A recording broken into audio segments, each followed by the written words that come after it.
Arlene. Magandang umaga sa inyong lahat. Nandito ako sa inyong harapan upang hikayatin kayo na muli nating pahalagahan at alagaan ang ating kalikasan. Bago ako mag-umpisa sa aking talumpati, nais ko kayong tanungin. Ilang porsyento ba ang kahalagahan ng kalikasan sa ating buhay? Sino nga ba ang tunay na sumisira ng ating kalikasan? Kailangan pa ba natin ng mga batas upang mapangalagaan ang ating kalikasan? Kailangan po ba natin isipin sa Diyos, sa gobyerno? Ano pa ba ang mga paraan upang mapangalagaan natin ang ating kalikasan?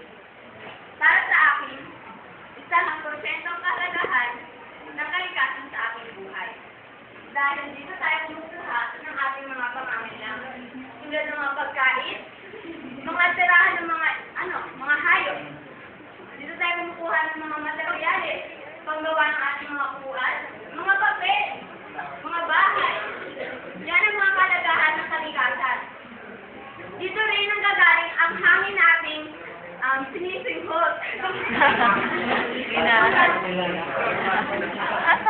Sa totoo lang, hindi na malinis ang hangin na ating nasasakap ngayon. Nalalanghap. Dahil mas marami na ngayon ang usok na nagmumula sa mga sasakyan, sa mga pabrika. Tayo mismo, ako, ikaw, tayong lahat. Tayo ang gumawa ng mga trahedyang nangyayari ngayon, tulad ng mga pagbaha. Tayo ang may kasalanan nito. Hindi natin kailangan isip sa gobyerno dahil tayo mismo. Sa simple pagkatapon lamang, saan natin itinatapon ng mga basura? Saan? Diba? Isinisigdig natin. Tayo mismo ang gumagawa ng mga trahedyang nangyayari. At sasabihin ng mga tao na kasalanan nito ng gobyerno, hindi. Tayong lahat ng mga tao. Kaya tayo kilos.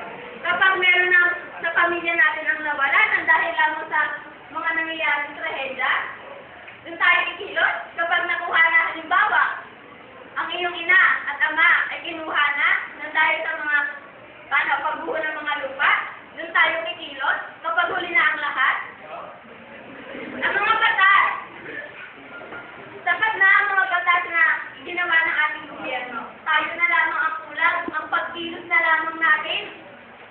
Ha? Sa tingin nyo, may naitutulong ba kayo sa ating gobyerno? Wala? Meron. Kahit simple mag-aaral lamang tayo, maaari natin ito maagapan. Sa pang-araw-araw na nangyayari sa ating buhay. Kahit konting basura lamang ito, balat ng cake, itapon natin ito sa tamang basurahan.